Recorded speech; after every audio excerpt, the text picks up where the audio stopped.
हाँ जी तन्मय, बोलो।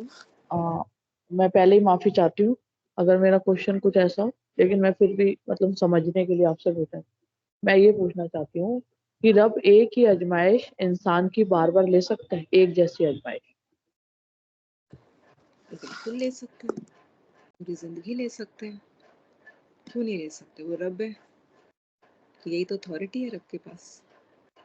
चाहे तो एक पल में निकाल दे और ना चाहे तो पूरी ज़िंदगी उस आज़माइश में रख सकते हैं। उनके reasons best known to him होते हैं, पर होती वो आज़माइश हमारे खैर के लिए। इब्राहिम जी रब के मैसेंजर थे, प्रॉफिट थे। अब अगर उनको औलाद नहीं दी, तो नहीं दी, 90 साल तक नहीं दी। 90 साल तक जाके भी उनको उन्होंने औलाद से नहीं नवाजा, और देने पे आए हैं तो जब पूरी दुनिया की होप खत्म हो जाती है, कोई चांस ही नहीं हो सकता, तो उनको 90 साल की उम्र में भी इब्राहिम जी नवाज दिए, जो सोचों, ख्वाबों, ख्यालों से भी परे है। कई बार एक ही आजमाइश में रखने पर भी उसकी हिकमतों में हमारे खैर के बहुत सारे राज छुपे होते हैं। आज हमने मॉर्निंग वाले सत्संग में भी यही डिस्कस किया था। जितनी ज्यादा कड़ी, सख्त आजमाइश है, उतना ही ऊंचा दर्जा है। अब कोई एक अगर डॉक्टर की तैयारी कर रहा है, डॉक्टर बनने की, तो बोले क्या मैं जिंदगी भर डॉक्टरी की तैयारी करता रहूं, मैं कारपेंटरी की पढ़ लूं, मैं इंजीनियर पढ़ लूं, मैं सॉफ्टवेयर की तैयारी कर लूं, मैं कुछ और कर, नहीं, उसकी एक ही तरह की तैयारी चल रही है और आजमाइश हो रही है और वो टेस्ट दिए जा रहे हैं एक ही तरीके के, तो वो दिए जा रहे हैं। किसी को हो सकता है रब बहुत सारी आजमाइशें दे सकते हैं। एक तरफ से पैसे की, एक तरफ से बीमारी की किल्लत आ जाएगी, एक तरफ से माँ बाप की कोई परेशानी आ जाएगी कि वो उसको एक्सेप्ट नहीं कर रहे हैं, कोई प्रॉपर्टी का चक्कर पड़ सकता है, हो सकता है कि इस जगह को छोड़ के कहीं और जाना पड़े, घर की किल्लत आ जाए, बहुत सारी तकलीफें हो सकती हैं इस दुनिया में रहते हुए भी। एंगल से आ रही है, हर एंगल से आ रही है, और हर तरफ आपको जूझना पड़ रहा है। कुछ फिजिकल हो सकती है, कुछ साइकोलॉजिकल हो सकती है, कुछ मेंटल हो सकती है, और कई बार एक ही आजमाइश में लंबे टाइम तक अपने इंसान को आजमाता है और देखता है कि इसका फेथ अभी भी पक्का है, क्या अभी भी पक्का है। इब्राहिम जी की जब हम स्टोरी सुनते हैं, समझते हैं, तो क्या उन पर सिर्फ बच्चे की आजमाइश आई है? उनको नमरूद से लड़ाई करनी पड़ी, वक्त के राजा से लड़ाई करनी पड़ी, उसको रब का कॉन्सेप्ट देना पड़ा। अपने सोसाइटी वालों से, जहां वो रहते थे, उनसे लड़ना पड़ा। उनके तो दादू खुद मूर्ति की मूर्तियां बनाते थे, उनको समझाना पड़ा। पहले वहां पे उनके सबके तसीहे सहे, टॉर्चर सहा, उन सबकी हेट्रेड सही होगी, कितने ताने सुने होंगे, कितनी नफरतें झेली होंगी। तो ये आजमाइश नहीं थी, तो भी आजमाइश थी, कितने लंबे टाइम तक वो चली। फिर नमरूद ने इतनी बड़ी आग जला के 40 दिन के लिए इब्राहिम जी को उसमें फेंक दिया, क्योंकि वो एक रब की बात करते थे। क्या ये आजमाइश नहीं थी? हर महापुरुष अपने वक्त में सबसे ज्यादा आजमाइशें झेल कर जाता है, सबसे लंबी, और हौसला नहीं हारता। हो सकता है रब एक सेकंड में इस आजमाइश से निकाल दें और किसी और आजमाइश में डालें। ये इंसान की नेचर है। जब एक प्रॉब्लम से निकल के दूसरी प्रॉब्लम में फंसता है ना, तो फिर अपने आप को यही बोलते हुए ढूंढेगा और पाएगा, यार इससे बेटर तो पहले वाली सिचुएशन थी, कम से कम वही किल्लत थी ना, ये चीज तो नहीं झेलनी पड़ रही थी ना जो अब झेलना पड़ रहा है। अरे भैया, इंसान को ना रब पैसे की किल्लत दे दे, घर ना दे, गाड़ी ना दे, पर अपने बच्चे की बीमारी कभी किसी को ना देखने दे। जो बच्चे की बीमारी देखने के लिए दे रहा होगा, उसके मुंह से ये निकलेगा, अरे भगवान, सबको बीमारी दे तो दे, बस पैसे की किल्लत ना दे। कम से कम बीमारी को ठीक कराने के लिए पैसा तो होगा ना। आप जिस मर्जी आजमाइश में अपने आप को रख के देख लें, किसी भी इंसान की जगह पे अपने आप को रख के देख लें, इन दी एंड आप अपनी जात को देखते हुए, अपनी नेचर को देखते हुए, रब ने जैसे आपको क्रिएट किया है, जहां पे आपके लिए सर्कमस्टांसेस बनाए हैं, एंड में जाके आप यही कहेंगे, यार मैं यही बेस्ट झेल सकती हूँ, इसके अलावा मैं और कोई आजमाइश झेलने के लिए बनी ही नहीं हूँ। किसी को इतने लंबे लंबे टाइम तक भूख झेलनी पड़ती है, घर पे छत तक नहीं होती, और जिंदगी भर वो अपने सिर पे घर की छत बना ही नहीं पाते, तो उनके मुंह से सिर्फ यही बात निकल रही होती है, मैं जिंदगी में कभी अपना घर ले भी पाऊंगा कि हमेशा बस एक कमरे के मकान के किराए के मकानों में ही जी जी के मैं मर जाऊंगा। रब कोई भी आजमाइश दे, किसी को ये किराए के घर पे रहने वाली आजमाइश में ना डाले। और यही इंसान जब किसी और में होगा तो वो उस आजमाइश को बड़ा समझ रहा होगा। बात एक तरह की आजमाइश, लंबी आजमाइश की नहीं है, बात सिर्फ और सिर्फ आजमाइश की। और बिलीवर कभी भी आजमाइश से बाहर नहीं जा सकता। एक खत्म होगी तो दो आ जाएंगी, दो खत्म होंगी तो तीन आ जाएंगी। रब ने जहां पे जिस पोजीशन में, जिस कंडीशन में रखा है, उसका शुक्राना करते हुए, उस प्रॉब्लम से अपने आप को संभालते हुए, एक बिलीवर रहते हुए, रब के फेथ में रहते हुए निकल जाने की दुआएं करते रहने का नाम एक सच्चा बिलीवर होना है। तो बाबा जी एक स्टोरी सुनाते हैं ना, एक बहुत बड़ा स्पोर्ट्समैन था, इतना अच्छा खेलता था, देश के लिए खेला, इतने मेडल्स, इतने अवार्ड्स, सब एक्कोलेड्स उसने जीते अपनी लाइफ में, हर तरीके के। एक दिन उसका कोई बहुत इंपॉर्टेंट मैच था और उसके पैर पे लग गई चोट। अगर वो मैच जीत जाता तो उसको नेशनल अवार्ड मिलना था, और वही वाला मैच वो किसी चोट की वजह से, इंजरी की वजह से नहीं खेल पाया और उसको हॉस्पिटल में एडमिट करना पड़ गया। अब मीडिया वाले आए और उससे पूछा, कैसा फील हो रहा है आपको, जिंदगी भर आपने इतना अच्छा किया, इतना इंपॉर्टेंट मैच था, अब रब ने आपको ये वाला मौका आपसे छीन कर इतने बुरे हालत में आपको रखा हुआ है कि आपके 2 ऑपरेशन हो चुके हैं इंजरी के लिए और 2 ऑपरेशन अभी भी बाकी हैं। तो आपको क्या लगता है कि ये क्यों हुआ है आपके साथ? तब उसने क्या जवाब दिया था? जब मैं 17 साल का था, तो नेशनल्स खेलने का मौका मुझे मिला था और हज़ारों ने वो चीज़ के लिए अप्लाई किया था, और वो वाला मौका उनको ना देकर रब ने ये मौका मुझे दिया था। क्या आप लोग तब कैमरा लेकर आए थे और बोला था, पूछा था कि ये मौका आपको ही रब ने क्यों दिया? बाकी जो आपसे ज़्यादा डिज़र्विंग है, जो ज़्यादा शायद आपसे बेटर खेल सकते हैं, उनको तो ये मौका रब ने नहीं दिया, आपको दिया है जी। ऐसा क्या लगता है आपको क्यों? उसकी रहमत है, उसकी ग्रेस है। इस टाइम पे मेरा यहाँ पे होना मेरी ज़ात के लिए बेस्टेस्ट है। और क्यों बेस्टेस्ट है? क्योंकि वो मेरा क्रिएटर है और वो बेस्ट के अलावा मेरे साथ कुछ और कर ही नहीं सकता। उसने ये ज़िंदगी मुझे दी ही रहमतों और खैर के लिए है। मेरी समझ से ओझल हो सकता है, मेरी आँखों से ओझल हो सकता है, पर वो मुझे कहता है, उसका दिलाया हुआ विश्वास है कि तू जिस टाइम पे, जहाँ पर, जिस भी कंडीशन पे है, वो मेरी तरफ से है और उसी में खैर है।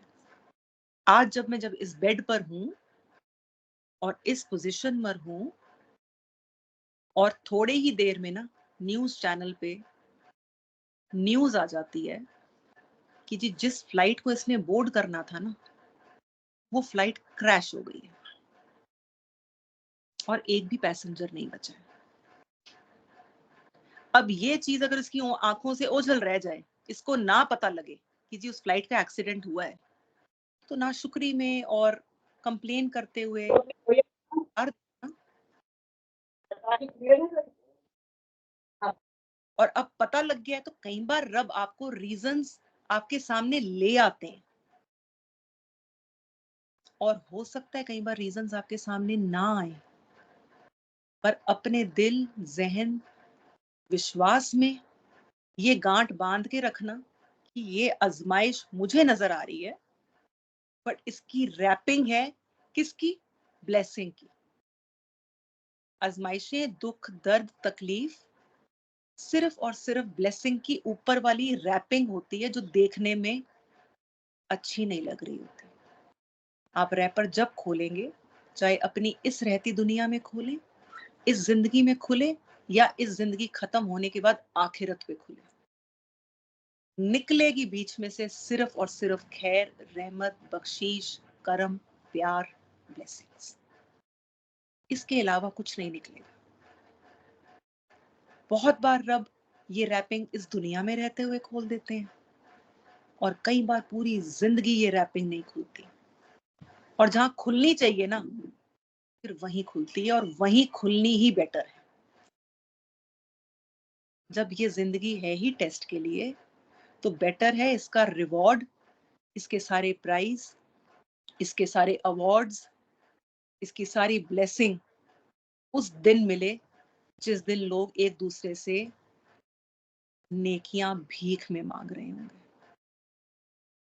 नहीं समझ में आ रही अभी आजमाइश, कोई बात नहीं, सिर्फ इतना ध्यान रखें, रब ने मेरी भलाई के लिए दी है। मुझे रब हिम्मत दे, हौसला दे, सब्र दे, हिदायत दे, समझ दे, और मैं इस आजमाइश पे पूरी उतरने के लिए शैतान से लड़ते हुए अपने पांव आगे बढ़ाती चलूं, पीछे ना जाऊं। कुछ देर के लिए बैठना पड़े, बैठ जाएं, कोई बात नहीं। रेंगते हुए जाना पड़े, रेंगते हुए जाएं। माथे के बल जाना पड़े, माथे के बल जाए।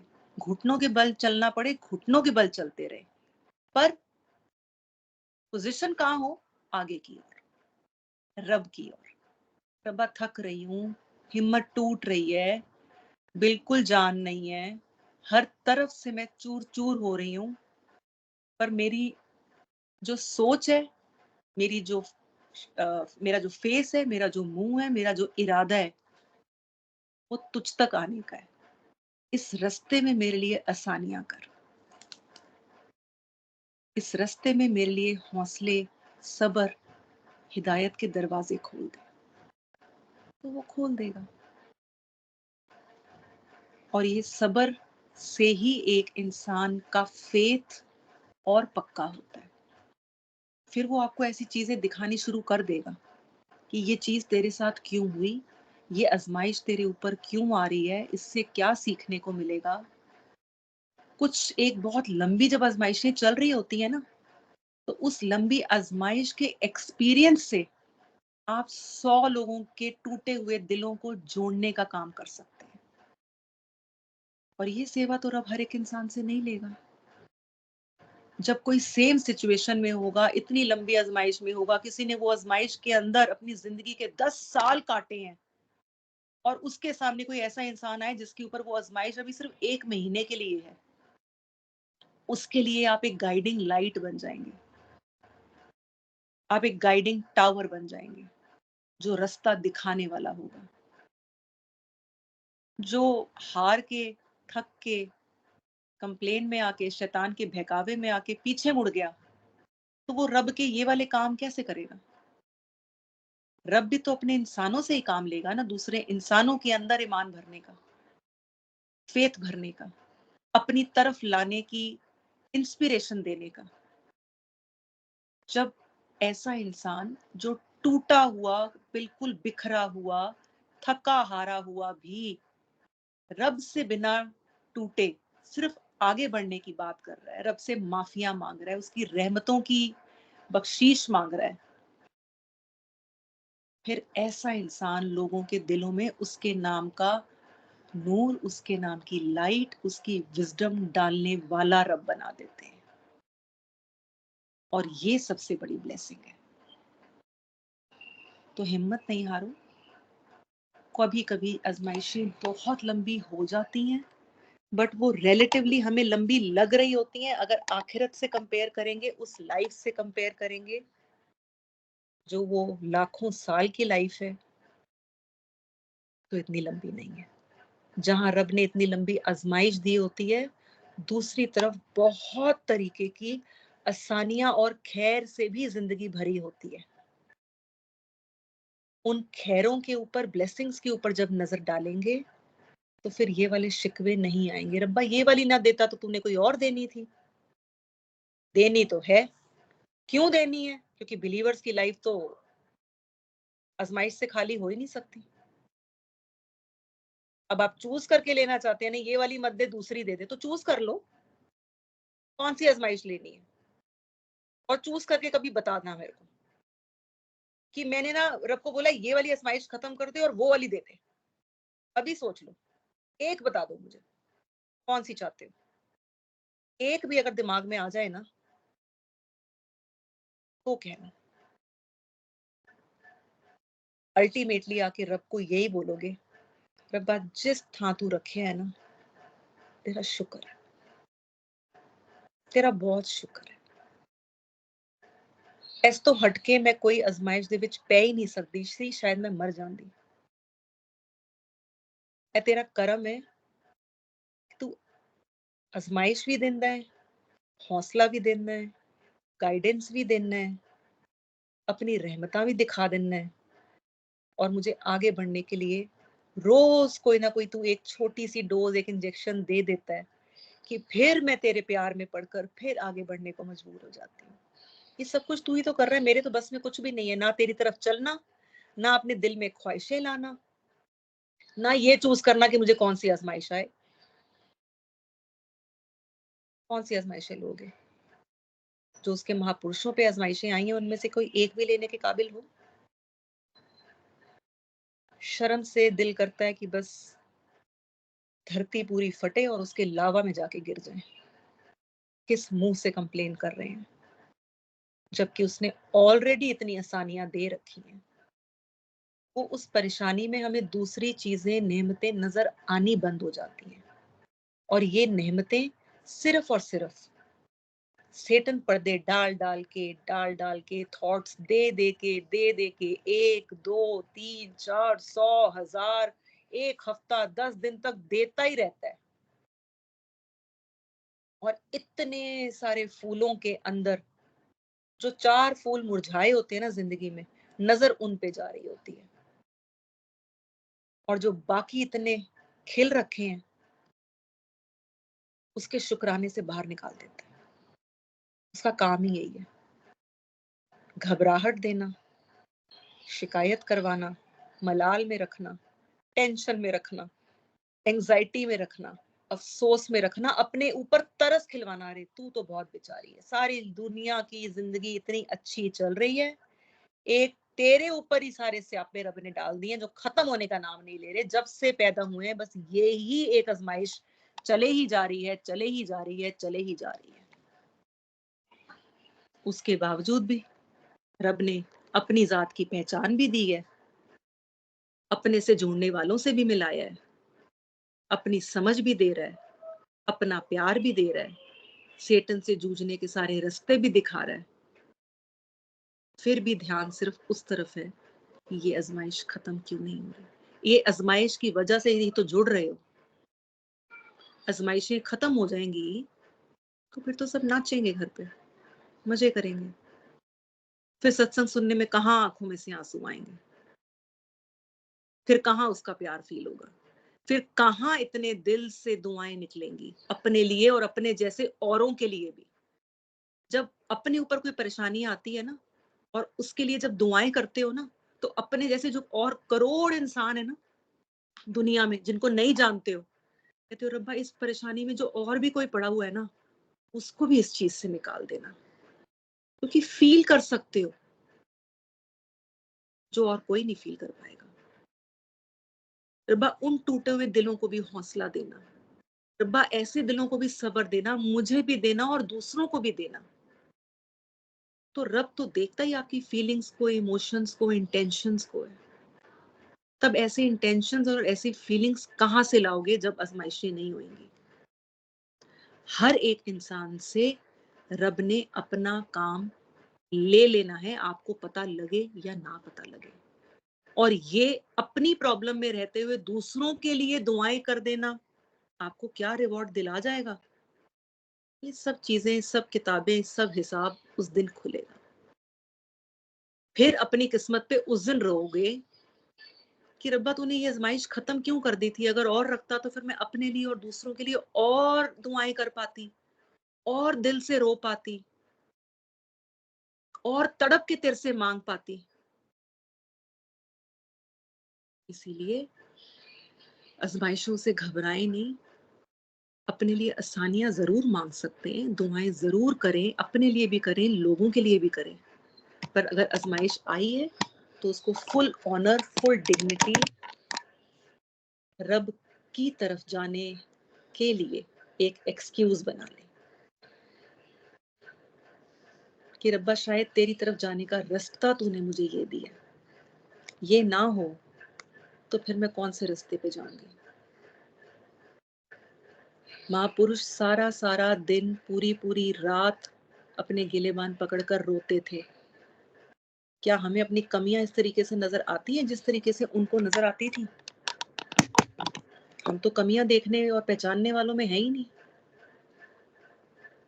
पर रब ने आपके दर्जे बुलंद करने हैं। कभी वो गलतियां दिखा के कर देगा, कभी वो निदामत में डाल के कर देगा, कभी वो आजमाइश में डाल के कर देगा। उसके पास करोड़ों बहाने हैं। कभी कोई इसी आजमाइश में पड़े पड़े इतने बुझे दिल से भी किसी और के लिए दुआ कर दोगे तो वो इतने बुझे दिल से की हुई दुआ के गल है, खुद मरी पड़ी है, तुझे लिए दुआ कर दी, हो गया आपका काम। वैसे तो ना कर पाते। इसीलिए रब की हर दी हुई चीज और हर रुकी हुई चीज में उसी की ब्लेसिंग्स को ढूंढने की कोशिश करें।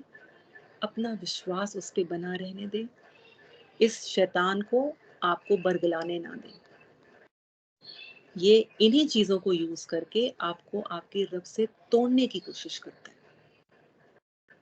आपकी सोचों से ही तो खेलता है और हम ये भूल जाते हैं। हमें लगता है ये सिचुएशन तो सामने है ना, हो तो रहा है मेरे साथ, प्रैक्टिकली हो रहा है, इसमें शैतान क्या कर रहा है? क्योंकि वो दिखता नहीं है। रब ने तो बोला है ये तेरा छुपा दुश्मन है और खुला भी है। जितना छुपा है ना उतना ही खुला भी है। खुले में कौन है? एक इंसान आके जरा सी टोंट मार जाएगा और वो जो खुले शैतान के रूप में इंसान आया है ना, वो फिर जो फूके मार के जाएगा ना कान में, वो फिर दिन और रात आपके तबाह कर जाएगा। फिर आप रब के शुक्राने में नहीं, फिर सिर्फ और सिर्फ कंप्लेंट्स करते हुए अपनी सारी सोचें के एंगल उस तरफ मोड़ लेंगे। और यही वो चाहता है कि जहां इसने 10 घंटे रब के शुक्राने में जीना था, प्यार में जीना था, ब्लेसिंग्स आनी थी ना, इसकी ब्लेसिंग्स रोक दो। नेकी से भी रुकवाने से ज्यादा शैतान को कब खुशी मिलती है? जब वो आपकी झोलियों में आई हुई ब्लेसिंग्स छीन लेता है। और ये काम वो आपकी सोचों से खेल के करता है कि इसको मिल तो सब कुछ रहा है, ये नेकियों से तो रुकती नहीं है, इसके पास जो आ रहा है ना उसके अंदर इतने मोटे मोटे छेद कर दो। वो अपने हाथ से ही करते हो आप, कोई और आके नहीं करेगा। और ऊपर जाके भी बड़ा ना इनोसेंट सा फेस बना लेगा रब के आगे। जब आप बोलोगे ना रब्बा इसने करा दिया, मैं तो ना करती, तो वो बड़े प्यार से जाके बोल देगा रब्बा मैंने तो सिर्फ बोला था कर ले, करा तो इसने खुद था, ना करती ना। तूने इसको सही समझ भी तो दी थी ना, तूने तो इसको दिमाग भी दिया था, मेरे से ज्यादा दिमाग तो तूने अपने इंसान को दिया था, इसके पास तो सारी समझ थी, तो फिर इसने तेरी बात क्यों नहीं मानी, मेरी क्यों मानी? अब क्या मानना है और क्या नहीं, ये समझ तो इसके पास थी। मैंने तो सिर्फ इसके कान में जाके बोला था सुन ये ऐसे हो रहा है तेरे साथ, तू ऐसा कर ले, रब के शिकवे कर ले, शिकायत कर ले, छोड़ दे ये सब कुछ बातें, इससे तेरा कुछ नहीं होने का, ये तेरी कोई आजमाइश नहीं खत्म होगी। और ये दिल में 10 दिन गुस्सा करके बैठी थी, तो 10 दिन तक ना नेकियां करी, और जितनी ब्लेसिंग्स इसकी झोली में थी इसने वो भी झोली पटक के नीचे गिरा दी। मैंने तो कुछ भी नहीं किया, खुद किया इसने जो किया, फिर क्या बोलेंगे? इसके कहने पे आके अपने पैरों पे कुल्हाड़ियां ना मारे, ना मारे। इसकी सोचों को झटक के 1 सेकंड में अपने रब की पनाह मांग लिया करें। जैसे ही नेगेटिव थॉट्स आए और लगे कि जी मेरे लिए तो सबसे ज्यादा तकलीफें, दुख रब ने सोच सोच के घड़ घड़ के मेरी जिंदगी में डाले हैं। ये क्या है? रब से दूर जाने वाला थॉट है, रब की पनाह से बाहर निकलने वाला थॉट है, रब के अगेंस्ट जाने वाला थॉट है, आपके फेथ को वीक करने वाला थॉट है। इतना तो दिख रहा होता है सोचते वक्त कि हाँ ये सब कुछ मुझे दूर लेकर जा रहा है। अब यही तो टेस्ट है। आजमाइश ना हो और ये सोचे ना हो और इन सोचों को झटक के दूसरी तरफ ना जाना हो, तो फिर दूसरा सब कुछ मिलता जाएगा, तो फिर टेस्ट क्या है? जब कोई दुख ही नहीं, तकलीफ नहीं, आजमाइश नहीं, टेस्ट ही नहीं, तो फिर इस दुनिया में करना क्या है? यही तो टेस्ट है। और सब्र दिखाओ, रोज सुनते हैं सब्र करो, हौसला करो। तो ये हौसला तोड़ कौन रहा होता है? सेटन आके रोज 4 हथौड़े मारता है, 4 ईंटें गिरा जाता है। आप फिर 2 लगाते हैं, वो अगले दिन आता है, 6 गिरा जाता है। आप फिर 4 लगा देते हैं। वो 4 गिराए, आप 6 लगा दें। वो 6 गिराए, आप 10 लगा लें। ये वाले ख्यालों को झटक कर उसी टाइम उसके मुंह पे जवाब दिया करें, जो है मेरे भले के लिए है, तुझे जो बोलना है बोल ले। इससे ज्यादा परेशानी आ जाए, बचा भी वही रहे, बचाने वाला भी वही है, आगे ले जाने वाला भी वही है, हौसला देने वाला भी वही है, राइट गाइडेंस भी राइट टाइम पर मेरे दिमाग में डालने वाला भी वही है। मैं उसके दर से ही मांगूंगी, उसके दर पर ही गिरी रहूंगी, उससे ही अरदासें करती रहूंगी। जहां मुश्किलें हैं, आसानियां भी वही मेरे लिए पैदा करेगा। नहीं करेगा तो आखिरत में मुझे इसका सिला मिल जाएगा, ये तो उसका वादा है। तो मुझे डर किस चीज का है? क्या मैंने अपने आप को खुद बनाया? क्या इस टेस्ट में मैंने अपने आप को डाला है? क्या मैंने खुद मरना है? क्या ऊपर मैंने जाके हिसाब खुद का लेना है? किसने लेना है? रहमत और बख्शीश करने का पूरा राइट किसके पास है? उसके पास है। और जस्टिस करना किसने है? उसने करना है। बाबा जी एक स्टोरी सुनाते हैं ना, मोहम्मद जी के पास एक फॉलोअर आया था, उनका तो महफिल चल रही है, उसके पास टाइम ही नहीं है। फिर मोहम्मद जी जरा बताना कि ऊपर जाके हिसाब किसने लेना है? तो ना कोई आदाब, ना कोई सलाम, ना कुछ। वो अपना दावा कर रहे हैं, फॉलोअर्स के साथ बैठे हैं, कोई बात चल रही है, इसने वसा नहीं खाया एक सेकंड में। इतना इसमें एंग्जाइटी और इतना वो था इंक्विजिटिवनेस कि आके एकदम से सवाल पूछा। तो आका ने स्माइल किया और कहा कि मरने के बाद तो हिसाब लेने का इख्तियार, जस्टिस करने का इख्तियार और इन सब चीजों का जो मालिक है वो तो हमारा रब है, तेरा और मेरा रब है। कहता फिर ठीक है, कह के तो चला गया। अगले दिन जब आया तो आका ने पूछा, सुने कल आप इतनी जल्दी जल्दी में आए, ना किसी को दुआ, ना सलाम, ना कुछ और। इतना आपके मन के अंदर वो कहते हैं ना उत्तेजना और वो एंजाइटी थी कि आपने आते सार ये सवाल पूछा और जवाब लेके ना आपने कुछ बोला ना कहा, आप चले गए। कह रहे आका यही तो पूछना था, जब मेरे को बनाने वाला वो है और मेरा मरने के बाद हिसाब उसने खुद लेना है, उससे कुछ छुपा हुआ नहीं है। मेरी फीलिंग्स, मेरी इमोशंस, मेरा दर्द, मेरी दुख, मेरी तकलीफ वो नाप सकता है, वो देख सकता है। मैं उसको नहीं देख सकता, वो हर सेकंड मेरे पे क्या बीत रही है देख सकता है। तो जब उसने हिसाब लेना है और बीच में किसी की चलनी नहीं है, मैंने टेंशन का दी है। फिर जो हो रहा हुंदा रहे, फिर जो हो रहा है हुंदा रहे। मेरा काम है इस जिंदगी को उसके ताबे करके, उसके आए हुए फरमान के आगे सरेंडर करके अपनी जिंदगी बिता देना। क्या जितनी भी हमारे अंदर दुख तकलीफ है या आजमाइश है, क्या आज की डेट में हम अपने से नीचे 10 लोगों के नाम ढूंढ सकते हैं? सोसाइटी में आसपास देखना, अपने नेबरहुड में, अपने माहौल में कभी गौर करना कि जिस आजमाइश को मैं बहुत बड़ी कह रही हूँ, जो मेरे से झेली नहीं जा रही और जो खत्म नहीं हो रही, क्या मैं ऐसे 10 लोग और ढूंढ सकती हूँ जो मेरे से बुरी आजमाइश में और मेरे से पहले से हैं और मेरे से ज्यादा लंबे समय तक उस आजमाइश में रहे हैं या नहीं? अगर दिखते हैं और मिलते हैं तो उनका क्या करना है, इस बात का जवाब बताओ मुझे। ऐसे लोगों का जो आपसे ज्यादा आजमाइश में है और लंबे समय तक के लिए आजमाइश में पड़े हुए हैं, अभी भी एट प्रेजेंट ऑल्सो, उनके लिए आपका क्या विचार है? क्यों कर रहा है रब उनके साथ ऐसा? क्यों नहीं खत्म कर रहा उनकी आजमाइश? जब अपने से कम वालों को देखते हैं ना, तो हमेशा शुक्राने की हालत में आ जाते हैं। अब जो आपसे ज्यादा बड़ी आजमाइश में है और आपसे ज्यादा लंबे टाइम तक की आजमाइश में अभी भी सोसाइटी में है ना, हो सकता है वो नॉन बिलीवर है। कभी कंपेयर करना इस बात को। तो ये जिंदगी भी जहन्नुम में और अगली भी जहन्नुम में ही कटेगी। तो कितना बड़ा फेवर तो इतनी बड़ी आजमाइश में डालने के बावजूद उसने कर दिया कि आपके ऊपर अपने इतने पर्दे, इतने राज खोल दिए। अब भी अगर चिंता ही लगी रहनी है, तो फिर एक बिलीवर और नॉन बिलीवर का फर्क क्या है, इस बात का जवाब अपने आप से ले लो। परेशान वो भी है जो नॉन बिलीवर है, तंगी में तो वो भी है ना जो मूर्तियों के आगे सिर झुका रहा है। प्रॉब्लम तो उसकी भी सॉल्व नहीं हो रही और प्रॉब्लम हमारी भी सॉल्व नहीं हो रही। पर फर्क क्या है कि इसके बावजूद हम रब को छोड़ नहीं सकते। इसके बावजूद उसका दर छोड़ के जाया नहीं जाता।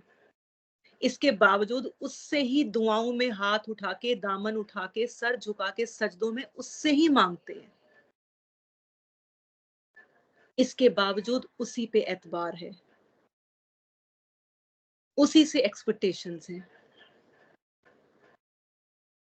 और ये जो अदा है ना, और वो भी कब? बिना देखे। मूर्ति वाला तो मूर्तियां देख रहा है ना, आप किसको देख रहे हैं? किसी को भी नहीं। उसके बावजूद रब पे ईमान है, एतबार है, तसल्ली है। ये जो कुछ सेकंड तसल्ली के आ जाते हैं ना इतने बड़े तूफान में, नहीं नहीं यार मेरा रब है, वो सब देख लेगा, ये नॉन बिलीवर को नहीं मिलता। वो नॉन स्टॉप परेशानी, डिप्रेशन और तकलीफ में रहते हैं। पर बिलीवर को 24 घंटे में, हो सकता है रब 24 सेकंड की एक ये पॉजिटिव फीलिंग दे दे, ये रहमत है। हो सकता है हफ्ते में 24 सेकंड की दे, पर आती तो है ना, ये तारी तो होती है आपके ऊपर कंडीशन। तो ये वेव्स ही तो हैं। ऐसे ही तो फेथ बढ़ेगा, ऐसे ही ये जिंदगी कट जाएगी। तो रब से इल्तिजाएं करते हुए, रब के प्यारों के वसीले देते हुए, अपनी झोलियां फैलाते हुए उनसे हमेशा और हमेशा राइट ट्रैक पे रहने की, राइट रास्ते पे रहने की अरदास किया करें कि रब्बा जो रास्ते तूने हमसे पहले गुजरे हुए अपने नेक बंदों को दिखाए हैं, उन पे चलने की हिम्मत और हौसला बख्श। उस रास्ते पे मत जाने देना जिस रास्ते पे चलते हुए उनका नुकसान हुआ, उनका लॉस हुआ और उनको तेरी नाराजगी झेलनी पड़ी। मैं तुझसे राजी हूं, तू मुझसे राजी रहना। तू मुझे कबूल कर ले और मुझे कभी अपने से जुदा मत होने देना, चाहे सिचुएशन कोई भी हो रब्बा। अपने आप हिम्मत, हौसला, सब्र आ जाएगा और ये सेटन मुंह की खा के जाएगा। रब करे हम सब की जिंदगियों में से, बाबा जी की जिंदगी में से लंबी आजमाइशों को रब खत्म करे, आसानियां पैदा करे, अपने सब प्यारों के सदकों से हम सबको खैरों से, प्यार से, खुशियों से भर दे और हमें देने वालों में लिख दे, हमें देने वालों में कर दे, हमें अपनी बंदगी और आका की गुलामी के लिए कबूल फरमा ले। आमीन। थैंक यू, जय बाबा जी।